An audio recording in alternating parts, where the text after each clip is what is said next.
Capítulo 7. Estamos diante de uma situação de guerra, falou o Dr. Milton John à equipe, sem rodeios, em frases curtas e diretas. Algo totalmente inesperado aconteceu. É imperativo agirmos com extrema urgência e rapidez. Não há espaço para falha. Um grupo de 16 pessoas estava agora reunido na sala amarela, depois de terem ouvido o alerta vermelho vindo pelo alto-falante. Em minutos, todos os que ainda estavam no prédio, naquele início de noite, homens e mulheres, apressados e com semblante muito sério, iam chegando para a convocação. Alguns estavam sentados, outros em pé, irrequietos demais para ocupar uma poltrona. Ninguém se manifestou até que o Dr. John tivesse a palavra. Todos falavam muito bem os dois idiomas, mas o chefe se expressou primeiro em inglês e depois em russo. Mero protocolo. Quando estavam reunidos, era costume que todos agissem dessa forma. O grupo, como um todo, estava acostumado a cumprimentos de turnos e plantões, de modo que o laboratório jamais ficava sem pelo menos 4 ou 5 pessoas durante a noite, que trabalhavam e passavam a noite nos dormitórios, sem contar o grupo de vigilância. Todo o treinamento e cuidado que sempre tivemos ano após ano não será à toa, continuou Milton John. Ele não precisava enfatizar o recente acontecimento como um desastre de proporções épicas. Todos já tinham adivinhado que o mundo desabara. Restava saber quanto desabara e aonde para que o consertassem incontinenti. Nem todos os nossos colaboradores estão presentes agora. Designei um emissário para informá-los pessoalmente. Quanto a nós, serei breve porque não temos tempo. Em suma, fomos roubados, disparou Milton sem rebuscamento algum, as palavras como um chicote. E quem nos roubou precisa ser capturado nas próximas horas. Um murmúrio percorreu a sala amarela. Uma raiva imediata, porém contida, pairou como um manto sobre o ambiente. Em seguida, quase de imediato, fez-se silêncio sepulcral, quando o Dr. Milton John ergueu a mão. Era um silêncio espesso e pesado, quase a ponto de poder ser cortado à navalha. Essa pessoa não deve ver a luz de um novo dia nascer, foi o veredito. Vamos acabar imediatamente com ela, essa noite. Não foi o primeiro deslize dessa pessoa. Ela já sabe demais e já causou problemas demais. E o objeto do roubo tem que ser devolvido ao seu lugar de origem. Caso contrário... O Dr. Milton cerrou os punhos, apertou o maxilar com força. Caso contrário, será o caos, e o trabalho de uma vida inteira irá por água abaixo. O que nos foi extraído? Indagou uma das 3 mulheres presentes, sotaque soviético. O frasco roxo. Foi como receber uma pedrada. O silêncio do grupo se rompeu num falatório violento e que cresceu exponencialmente. Em poucos segundos, a surpresa estava estampada em cada rosto, misturada a revolta e fúria. Tudo se ergueu ao mesmo tempo como um geyser. Silêncio! Berrou o Dr. Milton com o rosto vermelho, batendo na mesa. Silêncio, todos! Estamos preparados para qualquer emergência, inclusive essa. Ou já se esqueceram de suas origens? O tom da conversa baixou, mas a tensão era palpável. Os agentes do Comitê de Segurança do Estado da União das Repúblicas Socialistas Soviéticas aqui presentes. Milton John se dirigiu calculadamente aos estrangeiros primeiro, de modo solene. Responsáveis pelo serviço de espionagem e inteligência científico-tecnológica de seu país. Nossos depositários fiéis de informações confidenciais. O projeto Viribactron. Sua formação militar estratégica nos será de inigualável valor nessa noite. Vocês estão sendo comissionados para o serviço de logo mais. Cada agente haja conforme seu treinamento e incumbência. Os agentes estavam todos de pé, 5 homens, uma mulher. A mulher era uma espiã ilegal, infiltrada há quase 10 anos nos Estados Unidos, para engrossar as fileiras daquele centro de pesquisa secreto. Yulia Ivanova havia sido recrutada pelo serviço secreto quando terminava a universidade em Leningrado. A talentosa estudante de química se tornou agente sleeper em Londres durante alguns anos, onde se pretendia que usasse identidade duplo morto. Aprendeu o idioma, adquiriu uma vida própria e fez mestrado e doutorado em química orgânica. Yulia ganhava seu próprio dinheiro dando aulas, o que evitava pagamentos direitos da URSS ou qualquer outra associação que pudesse ser rastreada. Quando recebeu sua ativação, a sequência foi rápida. Já era dada como morta na URSS, e o mesmo aconteceu na Inglaterra. Dessa vez ela morreu num acidente de carro. Então, Yulia foi transferida com outra identidade para Ottawa, no Canadá, onde ficou por alguns meses antes de entrar nos Estados Unidos pela Embaixada Soviética de Ottawa. Yulia Ivanova se tornou apenas Alex Brown. Os 5 homens soviéticos eram residentes ilegais na América. Todos tinham servido no exército soviético e adquirido patentes altas como militares. Alguns passaram primeiro pela GUGB ou a NKGB e todos seguiram para Spetsnaz. Mas seu diferencial era o fato de serem também cientistas, com destaque em trabalhos e pesquisas nas áreas que seriam úteis ao projeto Viri Bactron. Como Yulia Ivanova, foram preparados em países ocidentais antes de adentrar o país-alvo, os Estados Unidos. A vantagem de um espião ilegal é a de poder se passar por mero desconhecido, apenas um entre milhões de cidadãos comuns do país. Para fins sociais, nenhum deles manteve a identidade russa, o que seria prejudicial para os negócios durante a Guerra Fria. Assumiram raízes étnicas e linguísticas aceitáveis e que não trariam problemas entre os americanos. O time soviético do projeto Viri Bactron tinha ainda mais 2 homens, totalizando 8 no total. Esses últimos estavam sob cobertura oficial da URSS. Foram funcionários da Embaixada Soviética em Washington, D.C., e moravam na cidade. Por esse motivo, os 2 não estavam presentes no laboratório naquele momento, mas seriam informados ainda naquela noite. Um segundo emissário seria despachado num helicóptero militar para Washington, D.C., logo mais. Os 2 tinham status diplomáticos e todas as mordomias do cargo oficial, incluindo a imunidade diplomática. A vantagem principal de ser um espião residindo legalmente no país era completo acesso a todas as dependências da Embaixada Soviética, sem falar em estabelecer relações com o pessoal do alto escalão da Embaixada Americana e outros dignatários durante as missões oficiais e reuniões importantes.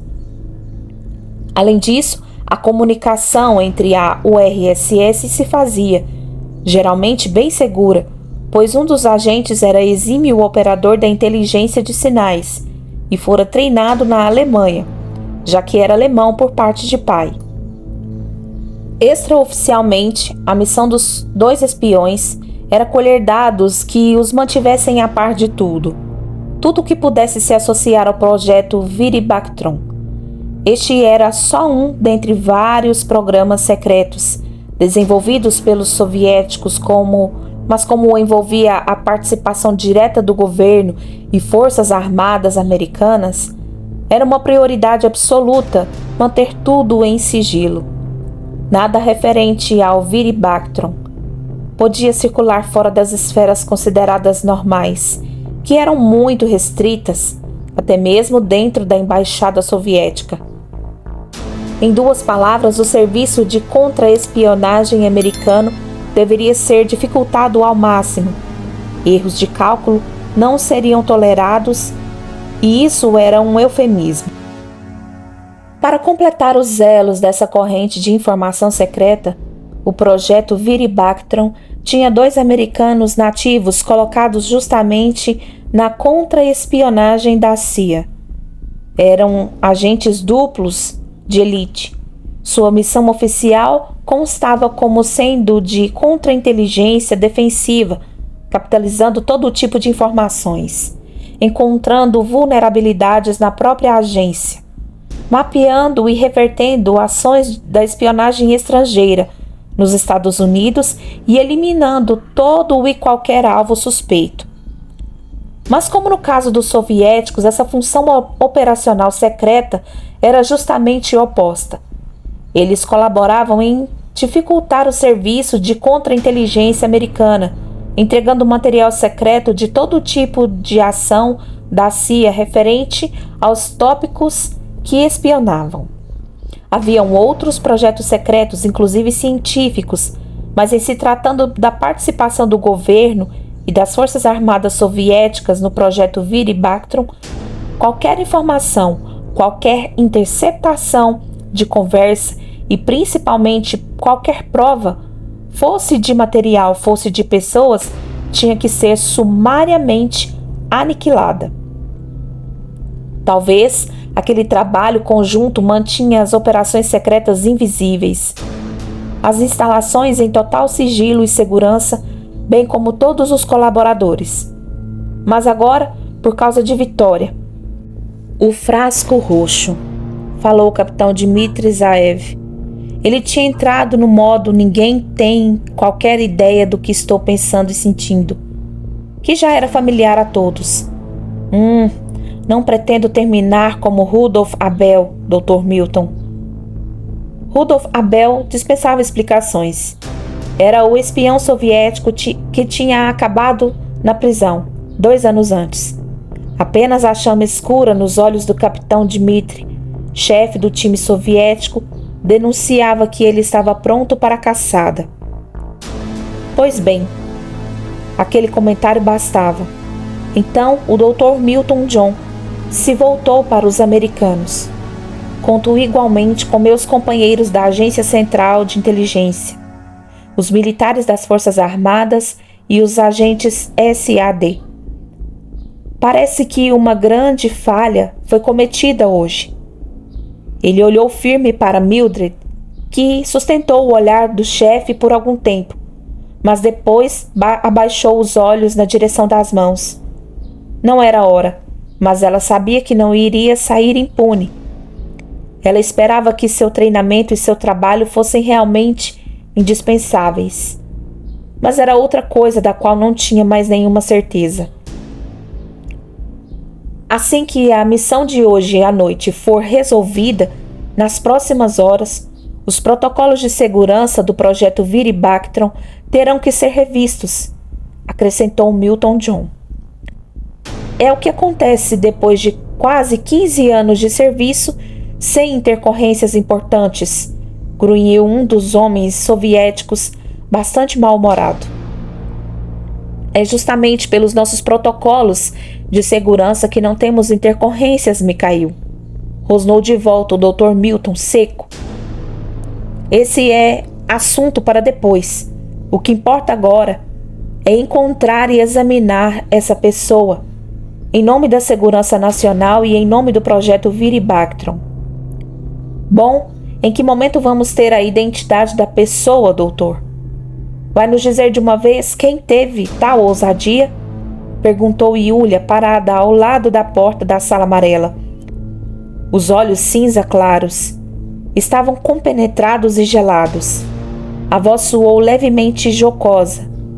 Pelo que depreendi, o senhor falava com o idiota do Miller. O que ele tem a ver com isso?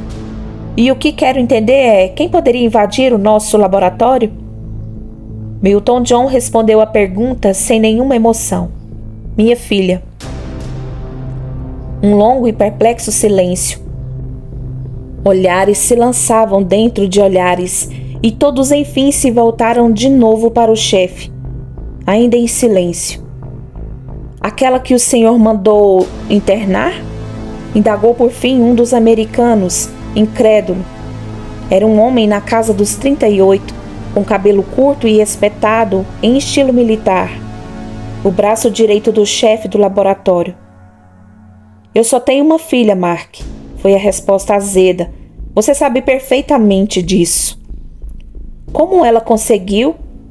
Era novamente o soviético Mikhail Klugenko.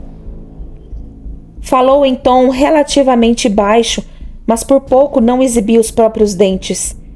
E quem seriam responsáveis por esse desastre? Milton John olhou para ele. Não havia tempo para discussões e mais rompante de ira.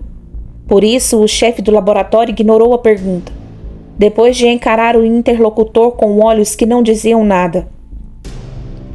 Os protocolos serão revistos. Aquilo era tudo. Ninguém ousou discutir. Primeiro, era mesmo melhor deixar discussões para depois. Cada minuto disponível tinha que ser aproveitado para resolver a situação. E segundo, o pai de Vitória ainda era o chefe majoritário do laboratório. Milton John vinha da direção de planos e era agente da Divisão de Atividades Especiais de Elite, a SAD, um seletíssimo grupo da CIA. Os agentes da SAD geralmente estão envolvidos em operações secretas, militares ou não, cujo nível de perigo se considera alto ou muito alto. A particularidade das missões de todo o SAD era isentar o governo dos Estados Unidos de qualquer participação.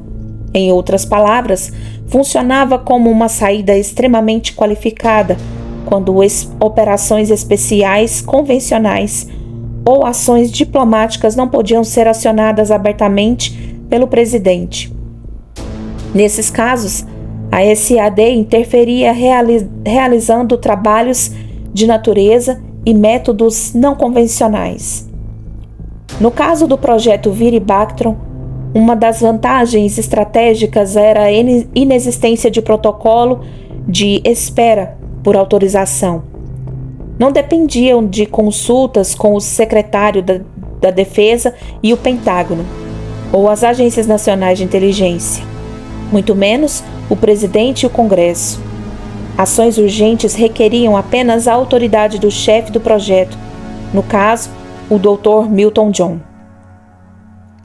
Se porventura estivesse ausente ou incapacitado de dar sequer qualquer ordem, cabia a Dmitry Zaev e Mark Spencer tomarem a decisão em conjunto. Se não entrassem em acordo, a palavra final cabia ao soviético, por escolha do Dr. Milton John. Mark Spencer deveria relatar por escrito o motivo da falta de concordância para a posterior avaliação do chefe. Uma avaliação muito criteriosa. Após limpar a garganta, o Dr. Milton acabou acrescentando, furioso, quase num tom de desabafo: eu não pretendo dar nenhum vexame por aqui. Ele soltou o nó de sua gravata com um puxão considerável. Aliás, vexame é uma palavrinha bem pobre nesse momento. Dessa vez, todas as cabeças americanas e soviéticas assentiram sem hesitar. O projeto Viribactron era um posto pouco habitual para agentes SAD. Eles normalmente não eram destinados a missões científicas e internas devido a seu alto potencial de grau e de especialização. A SAD era uma das forças de operações especiais mais secretas e qualificadas dos Estados Unidos, e seu treinamento vinha juntamente de outras unidades de missão especial e outras forças de operações especiais dos Estados Unidos. O comando das forças especiais, do exército, os Scouts e Riders e a força de reconhecimento dos fuzileiros navais, as unidades de demolição do combate e as equipes de demolição subaquática da Marinha, chamadas NCDUs, e as UDTs, os para-resgates e as equipes de controle de combate da Força Aérea, os serviços de segurança e inteligência do Exército, da Marinha e da Força Aérea, NSA, os extintos 24º Esquadrão de Táticas Especiais, a OSS, os antigos Black Devils. Como se isso não bastasse, os oficiais SAD ainda tinham treinamento adicional. Milton John recebera o seu antes e durante a Segunda Guerra. Tornara-se um UDT e depois fora para a OSS. O que não o isentou dos 18 meses de treinamento no programa Clandestine Service Training, antes de realmente ser considerado agente de altíssimo padrão. Assim sendo, um agente SAD não se destinava a falhar, mesmo que uma missão fosse gravemente comprometida ou descoberta, e o governo dos Estados Unidos pudesse negar qualquer conhecimento do assunto. Falha era inimaginável. Eu estou aqui, enfatizou Milton John, como que incitando alguém a questioná-lo. Sou responsável e ninguém me faz de idiota. SADs não falham. Em meu país, ele frisou o termo país, sabendo que a URSS pensava e agia da mesma forma, e agentes incompetentes são desligados sumariamente.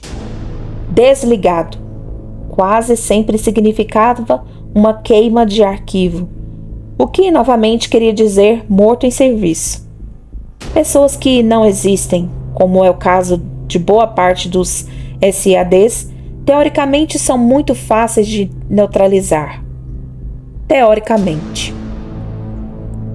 Alguns agentes secretos poderiam tentar escapar indefinidamente de seus algozes patriotas.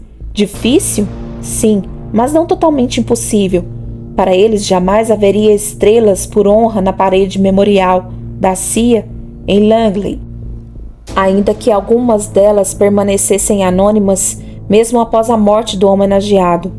Mas eles também não terminariam como mais um nome esquecido, uma lembrança desastrosa em um arquivo classificado que só seria aberto, quem sabe, em 50 anos. O Dr. Milton John, mesmo que jamais carregasse consigo insígnias ou qualquer item que o associasse ao governo ou às forças armadas, inclusive ali no centro de pesquisas, tinha orgulho de si mesmo, de sua origem militar e sua formação acadêmica.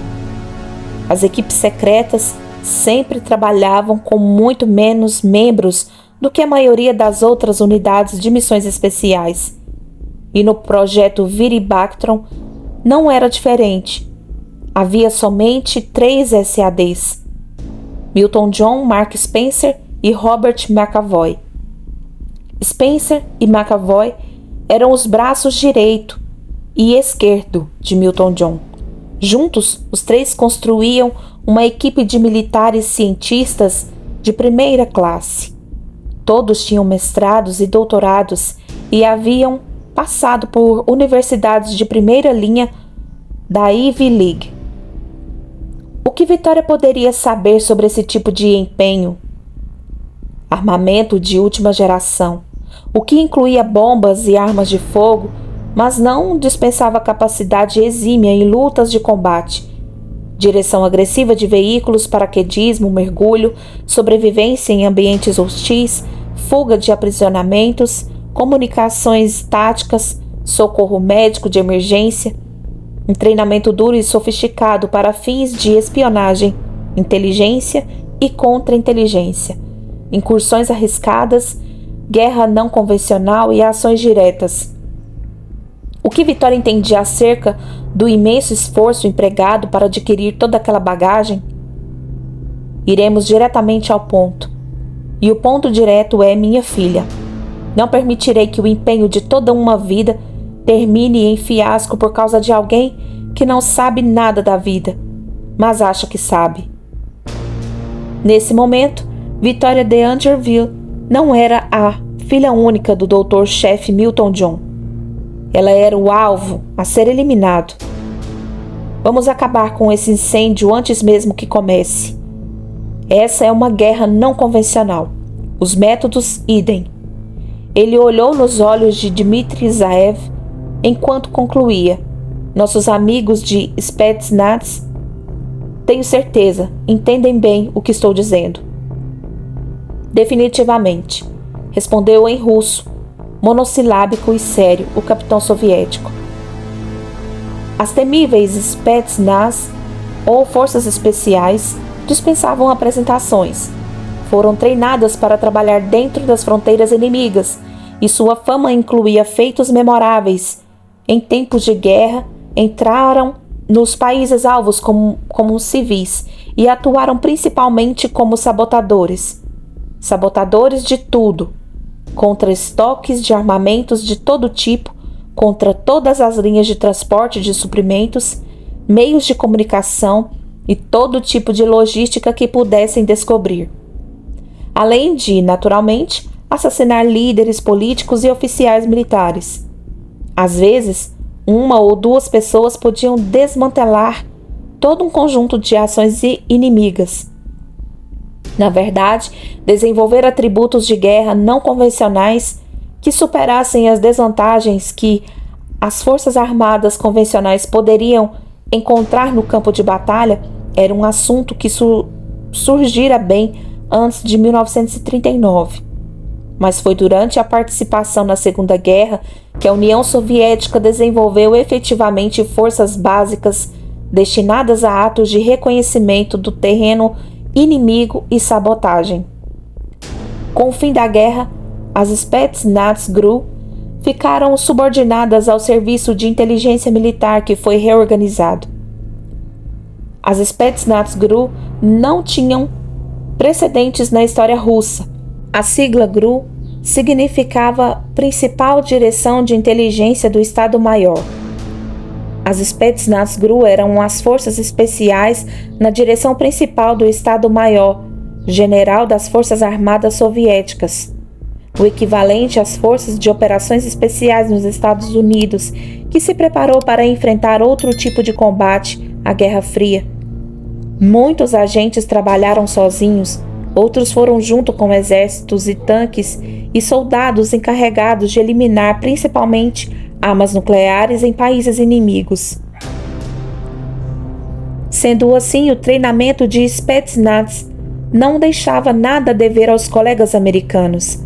Além do treinamento tático militar de alto nível, esses agentes precisavam completar sua formação com um extenuante curso de manuseio de armas e explosivos, treinamento sniper, escalada e rapel, combate corpo a corpo, treinamento aéreo, treinamento de mergulho, combate subaquático, demolição subaquática, direção tática, evasão de confinamento, contra-terrorismo, sabotagem, entre outros. Dificilmente poder-se-ia equiparar as Spetsnaz às forças especiais da maioria de outros países. A preparação de seus membros é do mais alto nível, tanto física quanto psiquicamente. A coragem individual dos agentes Spetsnaz rendeu-lhes muito respeito a honrarias dentre os militares da URSS.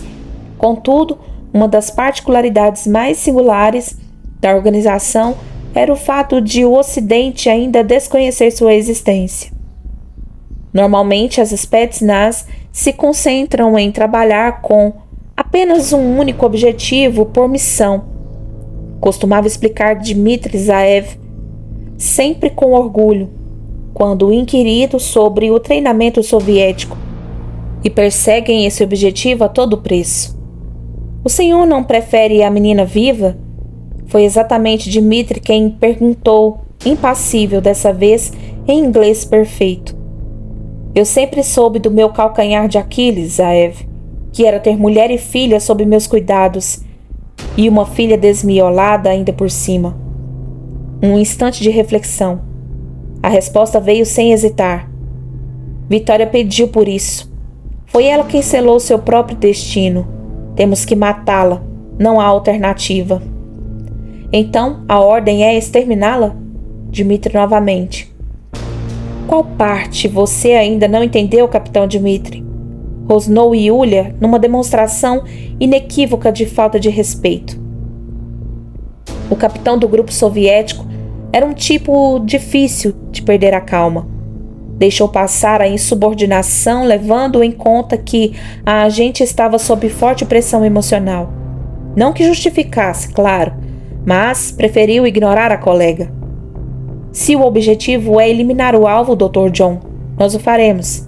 Daqui por diante, a nossa única tarefa é realizar a tarefa a qualquer custo. O chefe assentiu, sabia exatamente o que aquilo significava. Os agentes Spetsnaz eram treinados para aniquilar alvos e passar por cima do que quer que fosse, matar pessoas ilimitadamente e tomar ação contra toda e qualquer oposição que se erguesse até alcançar o propósito final da missão. Milton John ainda encarava o colega soviético. Ainda que Dmitri fosse mais jovem que ele, o doutor-chefe admirava o outro. Sempre admirara. A frieza, a perícia minuciosa, a determinação que quase beirava a obsessão. Se não dermos esse assunto por encerrado nas próximas horas, tenha certeza que cabeças vão rolar, Dmitri. Com aquele comentário, Milton John instigava-o a falar. Queria uma opinião dele, mesmo que não mudasse nada. No que me diz respeito, não estou querendo botar a minha cabeça na guilhotina.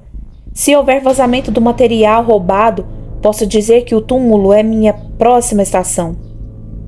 Teoricamente, Eisenhower não sabe de sua existência, Dr. John. Intrometeu-se Yulia de novo, sem conseguir se conter.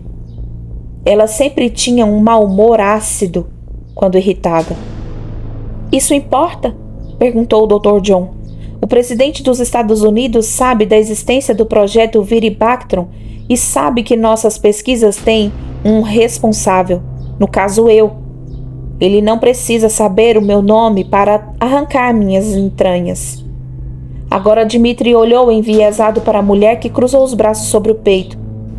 Ela não retrucou, mas também não diminuiu a empáfia. O capitão Zaev sabia o que Yulia estava pensando. Por que você mesmo não matou sua filha logo de uma vez? Que estupidez! Não sabe nem a filha que tem. Mas isso ela não poderia dizer em voz alta ali. Khrushchev esteve há pouco em visita a Washington, retomou Zaev, olhando para Milton. Outra vez. Falando em convivência pacífica com os Estados Unidos, condenando os excessos de Stalin, como vocês também sabem. Um suspiro. Mas é claro que ele ficaria realmente muito indignado com isso tudo. Era um eufemismo e todos entendiam. Sendo assim, nosso importante avanço conjunto na corrida armamentista não deve ser exposto. A voz de Dmitri Zaev soou solitária, mas teve o peso que somente ele conseguia imprimir. A lógica pura e clara como a água, e que não podia ser quebrada, não haveria nenhum espaço para erros. É bem simples, doutor. Ou encontramos sua filha hoje, ou encontramos sua filha. Caso contrário, resmungou Mark Spencer, teremos que nos reportar. Sim, não precisa me lembrar, respondeu Milton John fúnebre. Teremos que montar um relatório minucioso revelando o que ocorreu aqui. Um momento de silêncio coletivo. Só respirações eram ouvidas na sala amarela. Se o conteúdo do frasco roxo espalhar e disseminar, retomou o chefe enquanto olhava a todos, um a um. Estamos totalmente ferrados. Quanto tempo levaria para Eisenhower e Khrushchev ficarem sabendo dessa cagada toda? Talvez, a essa altura, o serviço de inteligência soviético já tenha se adiantado ao senhor Dr. John. E queria resolver tudo à maneira da cortina de ferro, despejou a agente russa. Garanto que será memorável. Seremos os maiores fracassados da face da Terra. E preciso dizer, não sei exatamente o que fracasso significa na América, mas a União Soviética não suporta fracassos. Eles não precisam de explicações nossas e relatórios. Têm seus próprios meios e fontes. Nem tudo está debaixo de seu controle, Dr. John. Podia ser verdade. Era até provável que houvesse outros olhos, atentos, vigiando o projeto além dos olhos deles. Olhos que não se enxergavam, nem se sabia onde estavam escondidos.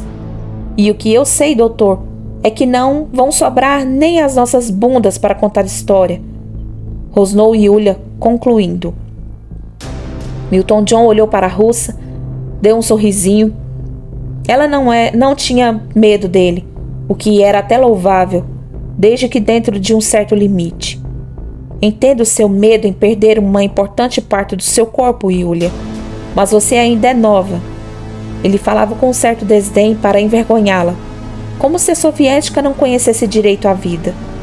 Bem-vinda ao inferno e ao mundo real, onde os projetos secretos ainda são comandados por humanos sujeitos a perder a linha. Espero que você não perca a sua. Não quero mais ouvir a sua voz, apenas o som de seus pés carregando sua bunda para longe daqui, assim que terminarmos a reunião. Yulia trincou os dentes e ia responder, mas o olhar de Zaev, dessa vez, foi como uma faca na sua direção. Por mais que os altos escalões militares e políticos na União Soviética e dos Estados Unidos mantivessem agentes trabalhando juntos em missões secretas, a verdade é que sempre haveria tensões. A Guerra Fria nunca ajudava, nem Cuba, nem a Coreia, muito menos o Vietnã. Dmitry Zaev manteve o semblante de poucos amigos para a companheira. Deixar-se dominar por emoções baratas. Ele havia servido no Exército Vermelho durante a Segunda Guerra, trabalhava no NKGB, sob o comando de Vsevolod Merkulov. Entre 1941 e 1943, e atuou em operações de espionagem contra a Alemanha. Quanto ao seu diferencial acadêmico, uma sólida formação em ciências biológicas pela Universidade de Leningrado conferia crédito inequívoco ao currículo. Seu campo de pesquisa, microbiologia, e logo fez dele um candidato em potencial para aliar-se aos norte-americanos. Entretanto, ser um espião ia muito além de treinamento tático. Requeria instinto. Ele conseguia encarnar completamente uma outra vida? Ser outra pessoa e agir como tal sem levantar qualquer suspeita? Um espião era um ator, na verdade. O ator, o roteirista, o diretor, de qualquer cenário em que se colocava. Ele era capaz de fazer qualquer um acreditar em sua versão de qualquer fato, seja pessoal, seja a cena de um crime. Conseguia fazer qualquer um crer que esteve em locais onde nunca esteve? Fazer desaparecer qualquer pista de locais onde realmente esteve? Em suma, ele era capaz de aparecer e desaparecer, entrar e sair, sem se comprometer ou deixar rastros? Era capaz de forjar provas, alterar fatos, enganar as autoridades, contar uma história falsa sem levantar suspeita alguma sobre si mesmo? Era capaz de seduzir os alvos, de ganhar sua confiança a ponto de extrair informações? Ou matá-los sem questionar?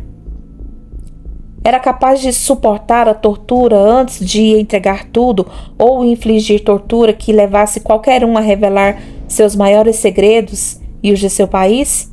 Era capaz de atrair a quem se ama? Capaz de deixar para sempre aquele a quem se ama apenas para protegê-lo? Seria capaz de vencer seus maiores medos? Vencer a si mesmo? E que aparência teria sua filha, doutor? Indagou Dmitry finalmente.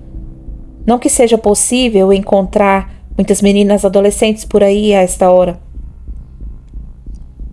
O Dr. Milton John deu uma olhada de gelar os cabelos para Mildred. Todos entenderam o que significava. Você a viu? Indagou Clayton Bullock, sem acreditar. É uma história e tanto, não, cara assistente.